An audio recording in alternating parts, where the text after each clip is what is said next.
Let me help. Welcome back to Prospect, Kentucky. I'm Dr. DeGruccio, orthopedic surgeon and amateur mixologist, and I'm bringing you back for another edition of Bourbon and Books with the Doctor, Halloween special edition. Tonight I'll be sharing with you a craft cocktail that was created in 2013 at the Great Lakes Wine and Vineyard Bar, and it was inspired by Halloween. There aren't a lot of Halloween-inspired bourbon cocktails. I found it. I thought it was really a very tasty cocktail, so I'm going to teach you how to make it. It's not a real bourbon-forward cocktail. I'm not going to use my best bourbon for this. I will use my Ezra Brooks 90. It's in a plastic bottle, and it simply calls for 1.25 ounces. So like I said, not really bourbon forward.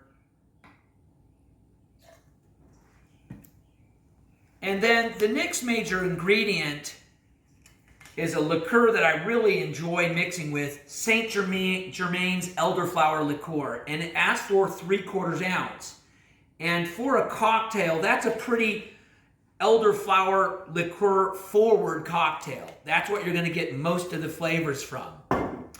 Next, we need 1/2 ounce of freshly squeezed lemon.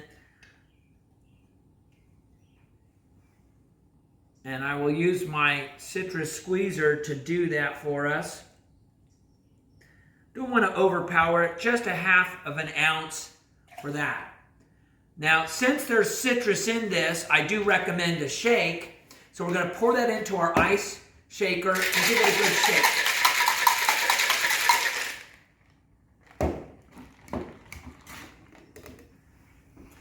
Into a Collins glass, we're going to go ahead and pour that.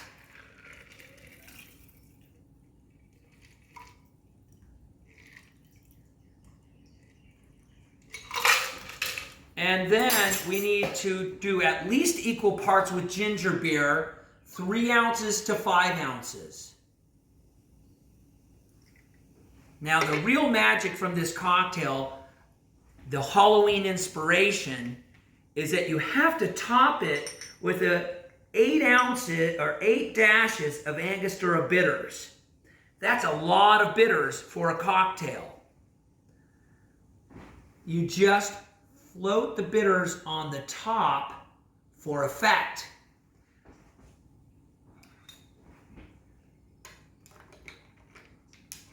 And you can see how that works its way in. So there's your skeleton key, a Halloween inspired craft cocktail with bourbon, but really an elderflower liqueur forward cocktail. The bitters provide effect. When you taste this cocktail, you taste the fruity floral goodness of the elderflower. The ginger beer mixes in, but then those bitters start to mix in and provide a very lovely taste. A complex cocktail I really recommend.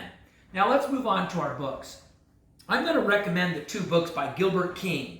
He wrote Beneath a Ruthless Sun and Devil in the Grove. In fact, Devil in the Grove is a Pulitzer Prize winning book. And these are books that specifically talk about race relations in the South in the 50s. And basically, it concentrates on Lake County, Florida, and Sheriff Willis McCall. And some of the crimes that were committed in the 50s and how they were handled. I encourage you to read these because these are maddening books, but they really set the background of our jurisprudence system and race relations in the South. So a really good read, both of these books, and you can sip on a nice skeleton key while you enjoy them. So that brings tonight's edition of Bourbon and Books with the Doctor to a conclusion. Remember, we're healthy at work now. Coronavirus is still out there, so we still got to be careful with our social distancing, mask wearing, washing of hands especially. We're probably going to go through a second wave, so be super careful out there. Take care of yourself and enjoy a good cocktail and a book.